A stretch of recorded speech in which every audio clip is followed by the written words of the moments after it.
you. Thank you very much. We are so excited to be here. I can tell you that we may be last, but we're going to be pretty powerful. And you won't feel at all the fact that we're between you and lunch, because I know that always matters as well.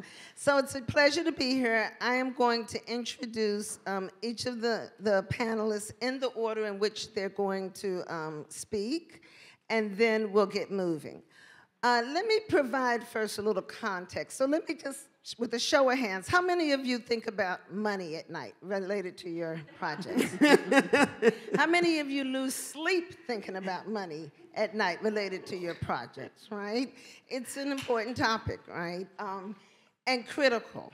And so we're going to talk about money and resources, and we're just going to begin the conversation today. I mean, we talked about water and navigating water. This is an ocean, and we can't boil it all at once, right? So we're going to begin a dialogue that's going to talk a little bit about the funding landscape in general, as well as kind of tease you with some thinking about strategies for beginning to approach fund development.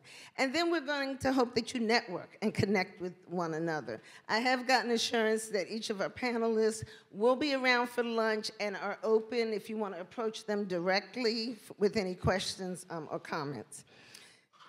The other frame that I just want to share is that we're going to talk about investment from a model called SMURF, which was coined and penned by Jim Joseph, who was president of the Council on Foundations, and talking about the 5 kinds of capital. So you've got social capital, right? So important for our work. You've got moral capital. What's right? You know, we heard Andrew talking about what's right. We've got intellectual capital, all of these brilliant intellectuals that we've been speaking and hearing from today, okay? You've got relational capital, what we're hoping to build in this room, and then you've got financial capital, the dollars. And so we want to approach this conversation really talking about all of the kinds of investment and capital that exists. The final piece is a little bit of what we learned from talking to you all. So you all are aware of the report that, that was developed for this initiative that was commissioned by the center that looks at memorialization efforts across the South. And a few things came up related to the conversations around funding.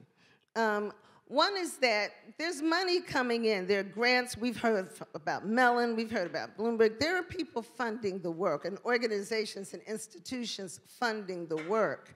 But it is often for the startup for the work. It's for gatherings like this, right? It's for organizing, maybe setting up an office or doing planning. Really good, important stuff. But when it comes to those bigger pieces that we just heard about, the capital investments, you know, the physical pieces, the infrastructure for the technology for the organizations that are being set up, right? The human resources and what that takes. Those dollars often come much more slow, and that's the most pressing challenge. Also, in conversations about giving, when we talk about individual donors, who are honestly in this sector the lifeblood of money, foundations are wonderful, but they can be very fickle. They're going to do a new plan, and they're going to go to other priorities. You can't depend on institutions forever. But if you can get individuals, right, individual donors and philanthropists, they will stick with you. So what are those approaches for individual philanthropists and donors? The next piece is around the diversity of funding. So we talked a little bit about public funding and government funding, but there are big grants, there are small grants, there are events. Like, how do you think about funding and a strategy that is diverse and well-rounded, right, and has dollars from different sources that you can tap into? We talked about grassroots, right, and how you really engage. We've got an expert on that here. How you really work that social and moral, right, capital that exists. And then finally, just an interesting tidbit. Most of the programs that we spoke to did not have a professional fundraiser on board.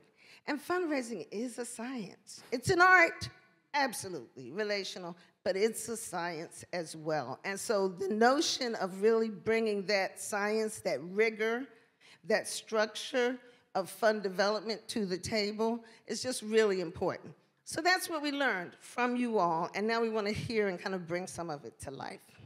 So I get to introduce my amazing panel of women. I'm going to start with Julie right beside me. Julie Rhoad is the Director for Advancement for the Monument Lab. She's a recognized leader in philanthropy, nonprofit strategy, management, and fundraising. Prior to the Monument Lab, she served as Senior Director of Advancement and Philanthropy at Mass Design Group and established the first professionally staffed fund department in that organization. And then for nearly 2 decades, Julie was CEO of the Names Project, caretaker of the AIDS Memorial Quilt. And she focused her time on 2 priorities, bringing in dollars and preparing for the future. She ultimately secured the Library of Congress as the permanent home for the AIDS Memorial Quilt. Again, leverage, fund development, all right? Different ways of thinking about partnerships. Want to next move to Cynthia. Cynthia is currently a program officer with the Community Foundation for Greater Atlanta, and she manages a broad-based grants portfolio aligned with the foundation's Together ATL strategy. And that's focused on bringing about more equitable outcomes for residents of the foundation's 23 counties that they claim.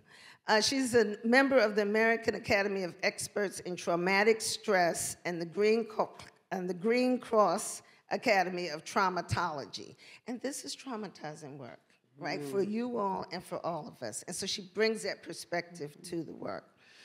For years, she was a career victims' rights advocate, working in the court system and nonprofits supporting survivors of trauma. And we're so happy to have Cynthia with us on this journey. And then we have the wonderful Georgette Norman, who's a native of Montgomery, Alabama, and who was educated K through 12 plus, K through 16 plus in the state of Alabama. Georgette was the first executive director of the Rosa Parks Museum in Montgomery, which is located at the site of Parks' famous arrest and really secures her place in the civil rights movement and features many artifacts. Georgette's also currently working with the Montgomery African American History and Cultural Study, 1819 to 2019, with the primary objective to provide adequate research to account for and protect sites of importance to communities and to peoples. So we've got a lot of experience and perspective on this group. So we talked last week and agreed that we'd start off with me just asking each of these folks to bring their perspective, right, to this conversation. We'd have a little bit of dialogue amongst us, and then we'd open up to hear from you all. So does that work for everyone? All right, so let me find my notes for Julie, who's going to start us off. So Julie, given your experience and exposure to memorialization efforts across the country, how would you describe the funding landscape? Who's doing the funding, and how are communities grappling with this challenge? Well, first of all, thanks for having me here, and thanks for the question.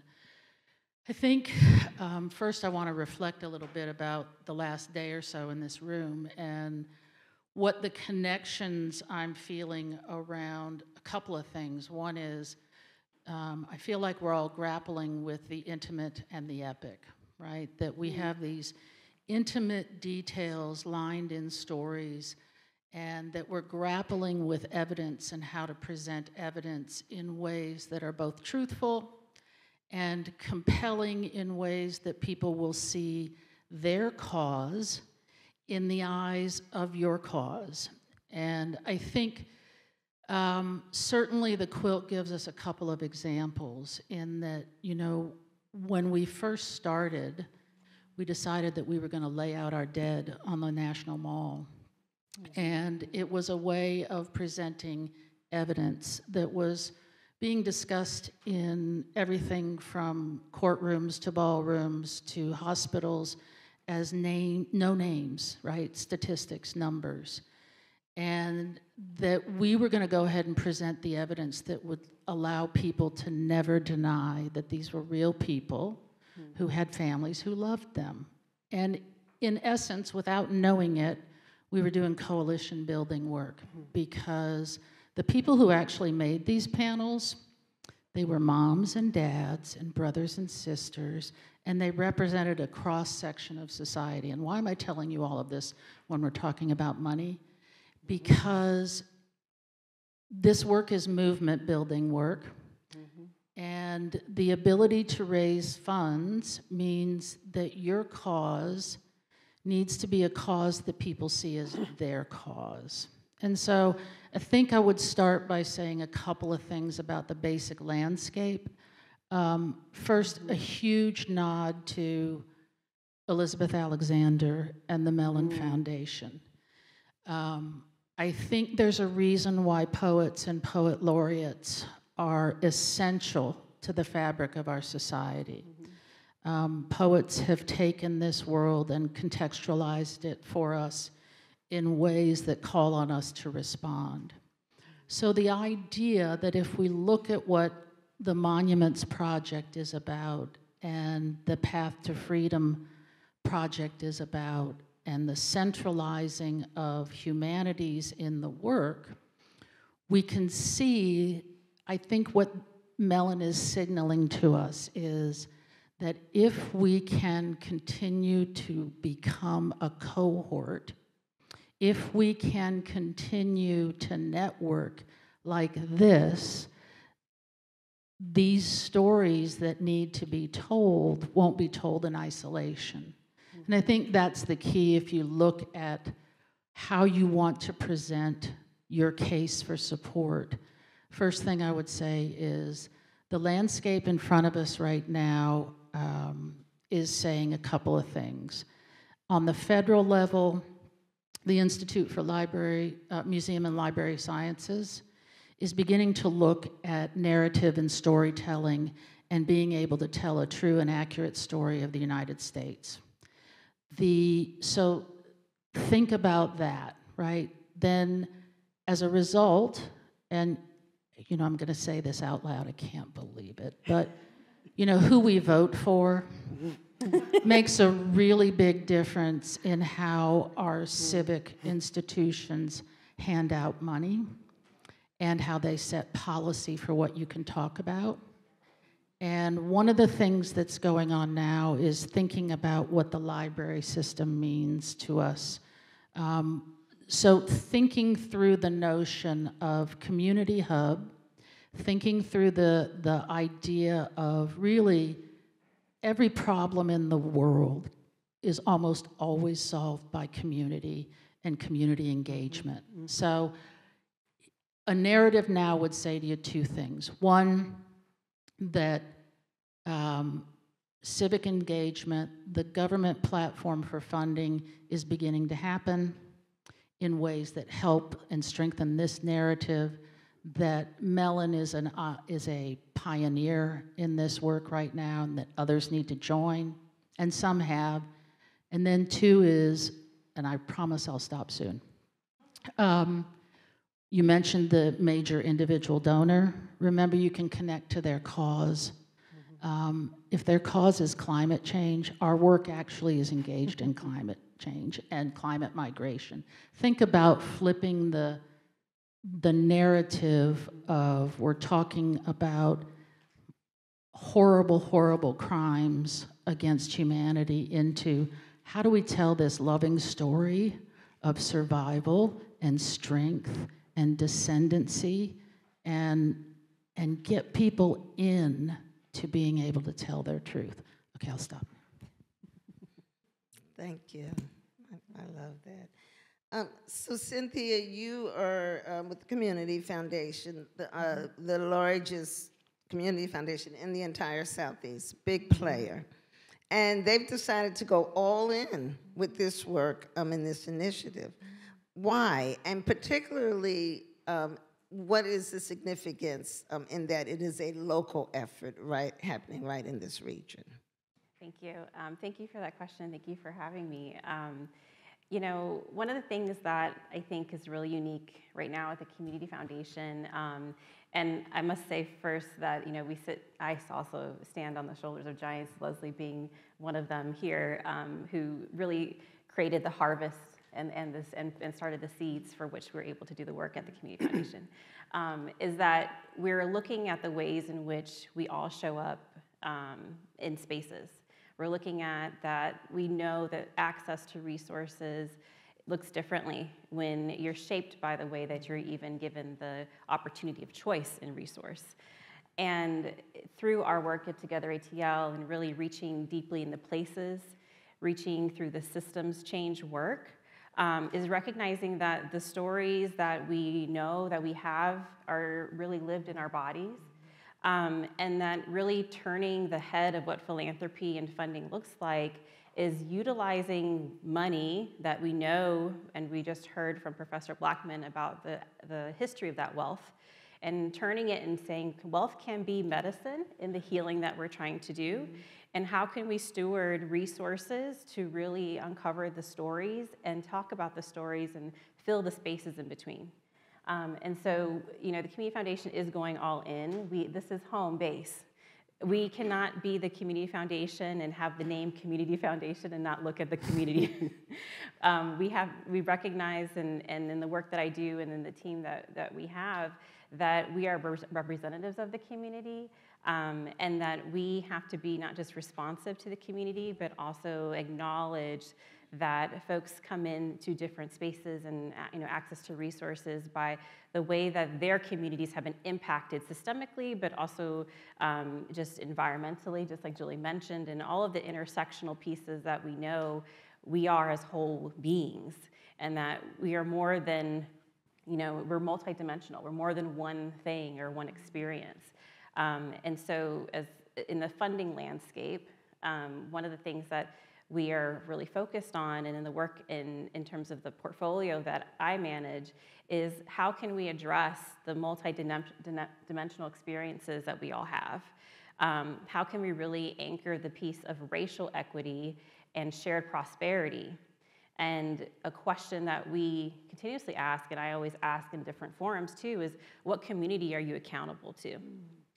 And that is a question that is a question used to critique our decision making.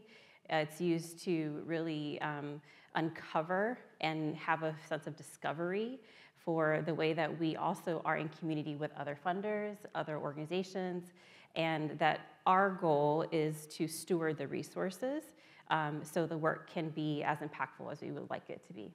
And so yes, this is home for us. Of course, we're actually coming up on the 75-year anniversary. And coincidentally, we have about almost 75% new staff this past 2 years. And there's been big changes. And just like we were part of bringing Dr. King's papers back home in collaboration with a number of other funders many years ago, and also starting work with the Atlanta Wealth Building Initiative, there's a lot of markers with community foundations that have been doing work really well, and then there's parts where there's the gaps, and that we want to address those gaps really intentionally and not make it just about a strategic plan, but make it about a everlasting product of the way that we show up and that we live out those values. And I have to make note, you actually got your folks out there in the field. Tell us just quickly about your picture. Yes, so yes, Professor Blackman, we got you up on the screen. So I curated, back to the question about, you know, why and sort of we're all in, you know, sort of piece, is that part of the work I think is really important is to really create an experience for folks, because as we keep hearing about the history, there's a lot of gaps in that history, and that we weren't offered the opportunity of knowing, right? And so this is an opportunity here that I created for our board of directors and a number of donors to really experience the story behind the Chattahoochee Brick Company site, the former Chattahoochee Brick Company site, to hear from Senate's Coalition, to hear from Donna Stevens, to hear from Professor Blackman, and to hear from DJ and his team about the truth and transformation work that's happening at the center, and how this is in our backyard, right, in a lot of ways, and that we're all standing and sitting here even right now on land and that has a history, that has a story, and that, of course, this is, land of the Muskogee people and my people of the Taino heritage. And so this is very critical work that the folks who may walk into the doors of 191 Peachtree Street understand that there's that history behind the building, the structure, the wealth that we are stewarding, but also that there is an opportunity of learning that goes now beyond what happened in the past. How can we now be influenced by that history? And so you see here our board, our senior leadership team, and some donors who are really interested in learning more because they also recognize that they also were missed out on that history and that storytelling. And so that's the opportunity that we wanted to engage in. Love it. Experiences. Having been on the land, on the soil, so powerful. Yep. And just know there's a community foundation near every single one of you. So if you haven't looked or reached out, and then there's probably a large one in more of your major cities. They're everywhere, and community is in their name. So that's a resource that I don't want you to lose. This is the kind of work they do. So talk about experiences. I want to move to Georgette, and I am most impressed with how Georgette has leveraged relational and social capital, and experiences. The quote that she gave last week, well, she didn't know she was giving a quote, but I wrote it down, was to raise the vision of kids so they can begin to manifest the world through artistic and innovative projects. So talk to us a little bit about your strategy, Georgette, and maybe even just some examples of some of how you've made this work come to life. I think, oh my God, I think really my work is about how do we use the past to reshape the future. I don't think any of us like the future we see being shaped, and all of us have a role in it. We have to begin to think about then, what role do I play? So when I was asked to be, I'm the first director of the museum, and it was already there. They had no real plan or anything to do with it. I was a native Montgomeryan, had lived there, grew up there, left, and come back home after years of being away. And I didn't even know the museum was there. When they asked me, I began to say, Mrs. Parks suffered tremendously for what she did. We never really talked about that. She was like regaled in many respects, but she suffered tremendously as a result. So my whole thing was in how do we begin to deal with that and talk about things in very real language, real terms, in terms of our own lives, and this kind of thing.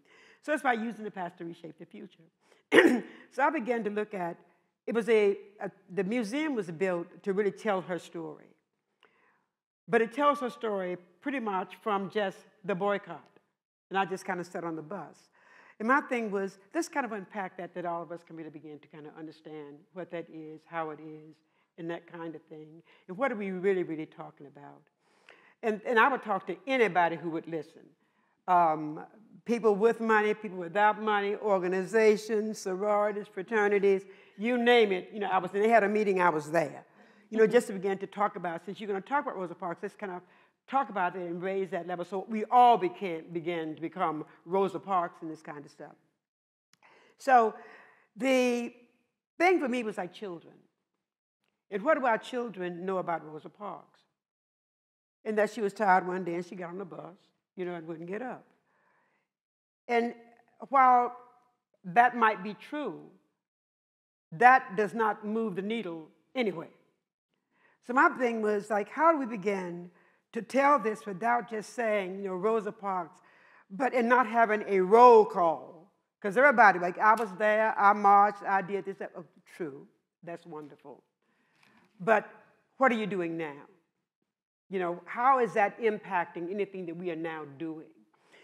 So I began to think of the children, and what do they understand? And one of the major projects that I had no idea at the time, and I was very active. I was the director, but I was always on site. I'd be talking to people, what do you understand? What are you getting? What did you like? What did you did? And all this kind of stuff.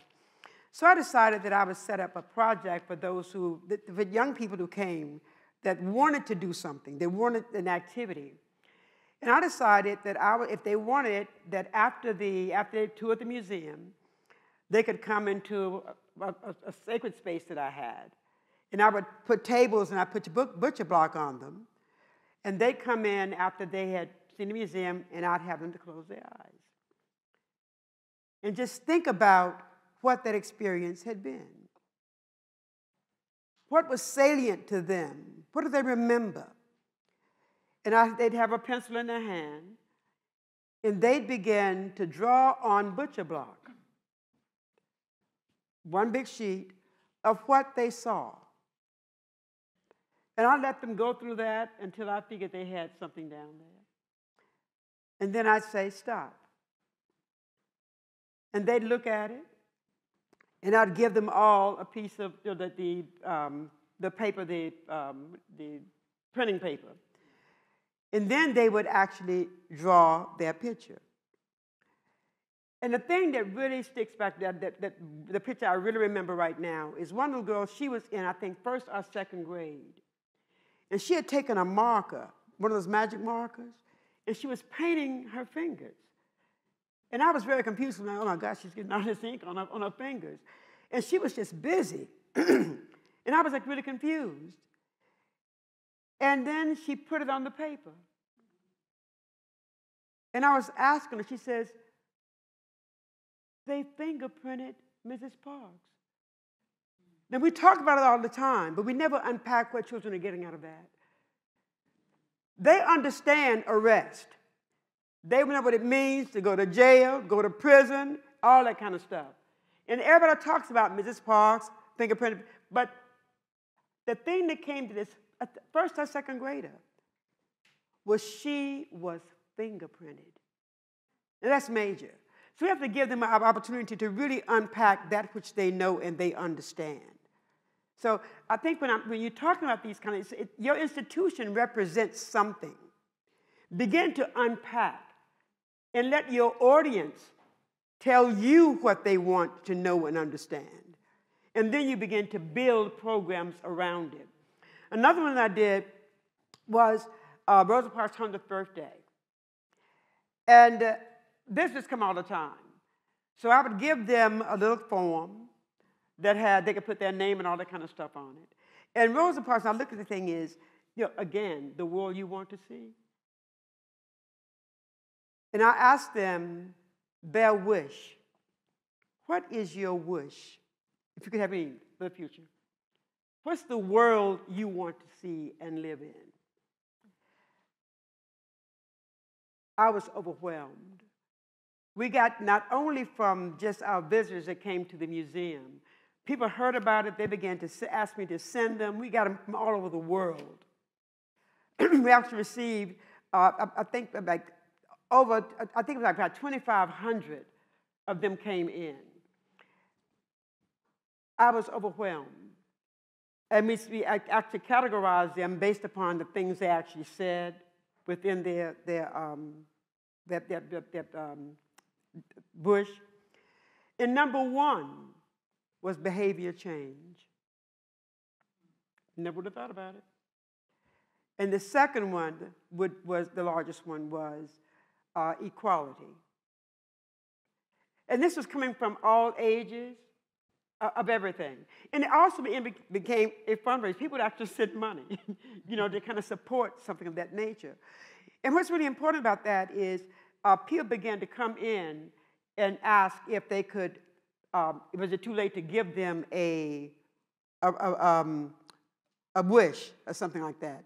Then we just started Wishes Board. The other thing was when people come, they get really concerned because I marched. I did this, I did the other. And this was for adults. I wanted them to feel that we did really appreciate. So I had a call. And for the first, I forgot how many I named. and they would be the ones that would be a part of it. And I had set up concrete, and they came, and they had a handprint in the concrete, and then we had it bronzed. And across from the exhibition hall, it's that wall of hands. So you could realize that no one person makes a movement. Oh my gosh, thank you. Again, these experiences that make it real to people and how they can give. Thank you, Georgette. So Cynthia, I want to ask you about these individuals, right? So we know kind of the route to most foundations. Yeah, you get to know someone, but eventually you write a proposal, you submit for a grant, you get the money, you report on it. But let's talk about individuals who give from their heart, give from their wallets, and so forth. When you think about the donors at the foundation and individuals, what's the appeal to them? How do you get them to know and care about this work? You know, the piece that I think is really important to recognize, and even in this conversation, is there isn't one just, you know, blanketed approach, and I think there's a real piece here to understanding that recognizing everyone's humanity, especially not just in this work, but just in the way that we are in community with each other. But specifically with the conversation, I think there's a real benefit in understanding what people want to leave behind in their legacy. Having a conversation about legacy is really important. And I know we heard in the previous panel, even having the conversations of, did you know about a past relative, and that, you know, thinking about the current person, the person in front of you, and then their maybe children, their next generation, thinking about what questions to ask to really harness in on the legacy that they want to leave behind. And you mentioned care, and that's one of the things that I think is one of the top critical elements that is probably a game changer, and not just in this space, but in a lot of spaces, is care, understand, and trust. That is my mythology. It's cut, C-U-T. Care, understand, and trust. That really anchors your vision of what you're trying to accomplish, the purpose, the why, but then it also really helps get to the answer of what do you want to leave behind as a donor, as somebody who wants to contribute to a larger you know, scale of impact or you know, project. And that's the one thing that has been critical in this work, particularly when you're thinking about racial equity and healing, is where do you want to fall on the side of history? And how can you leverage the resources that you do have and be in partnership with a foundation, a community foundation or otherwise, to identify the work that's currently being done? Because the truth of the matter is that they're not the main character of the story. It is the work of the organizers, the movement builders, the nonprofits in our ecosystem, and that they are part of a branch of a tree. And so we can think about, like, just how the theme of the summit is unturning the stones, is getting to the root of the why that they care. How can I bring you to an understanding, which is that shared knowledge piece, having convenings like this and other convenings where we're talking about the history. But then also, how do my actions turn into repeated positive behaviors that lead to trust?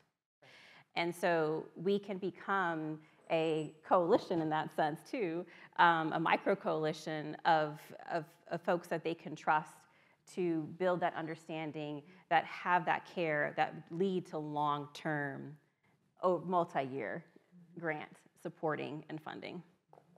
Thank you. Thank you for that. So I want to ask one last question and then open it up. And this is, I'm going to ask for each of you who might want to respond. So we know we're in some tough times, kind of fractious, you know, divisive times politically and in communities and so forth.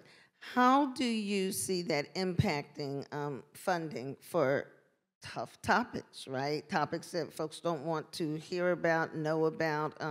As Doug said, why can't we just go past that? How do you see that impacting that? And do you have any thoughts about how we might traverse that, you know, mitigate that, and keep on moving to get the support that we need?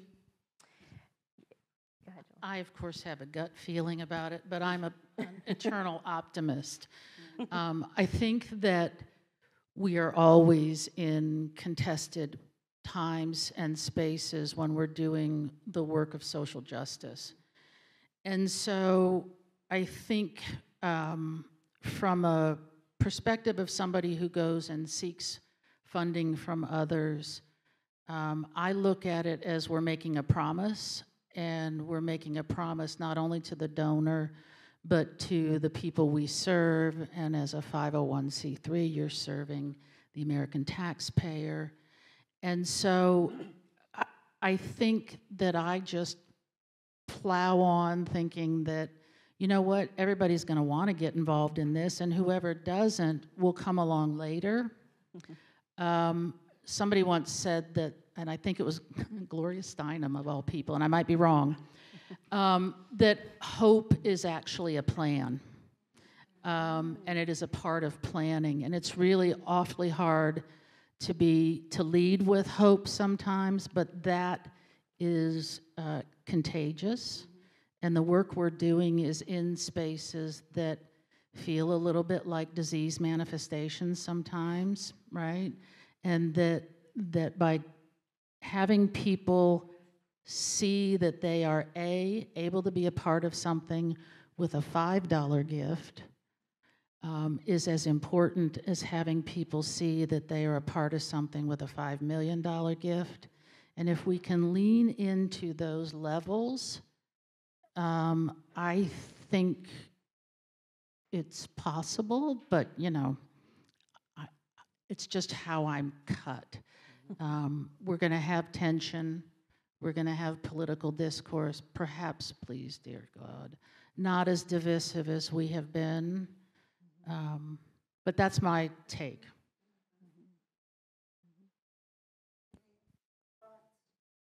I agree. I think that we've been here before, to be honest. We've been here before. It's not new. I think that there's something to say about when folks think about their work and identifying like the champion of your work, and really knowing who they are, and then bringing other people along. And I think that's kind of the piece that allows us to even get to this moment right now, is that there's so much that has happened. It has been these champions and behind the scenes that have really been making sure that the work doesn't get forgotten, and that even if they move out of that role or position or out of employment of wherever they were, that they've then also laid it to where the next person behind them can carry that work forward. And I think that's the part where we've really should think about is who would I need to talk to, or who knows this person that can get me to this next person, and then I create this chain reaction of activation, and that we continue to spark these flames for people, that they understand, like you said, that they have an ability to contribute to the movement, whether it is in kind donation or in a monetary donation, but that they become other champions of the work. And then no matter what happens, politically or otherwise, that we can still have this sort of bedrock of protection that continues and work forward. Yeah, I love that. That's that relational capital, Yeah. right? Who knows, and just making the circle bigger. Thoughts, Georgette?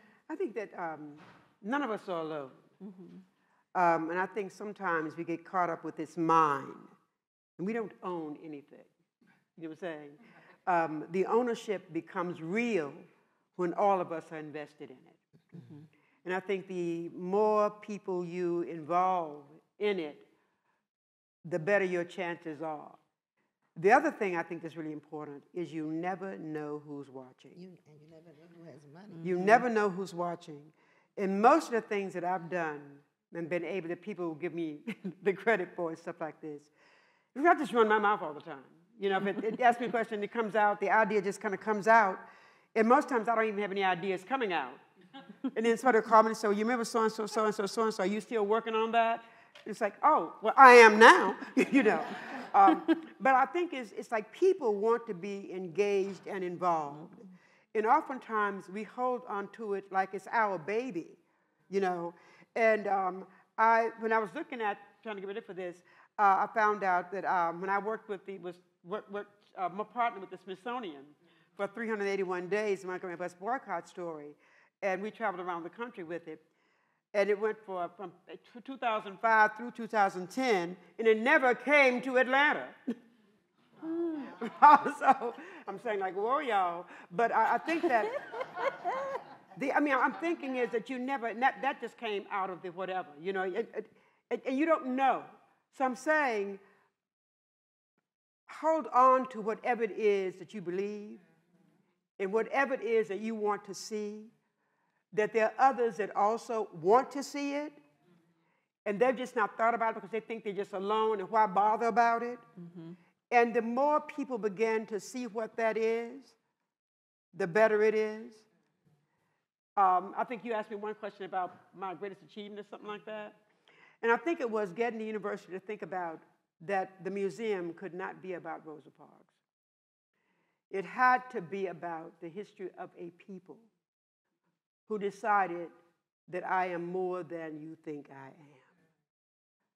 And that gave us the children's wing, where if you haven't been there, we actually created a replica of the bus.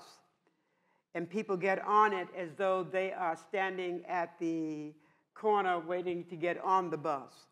And once they get on it, they're shot back in history. And they travel through time to get up to the bus boycott. And then they tour it. So I encourage you to share your visions. Somebody else is thinking along similar lines. And the more we do together, the more we get done. Mm-hmm. Gosh, powerful. Oh, so powerful. Mm-hmm.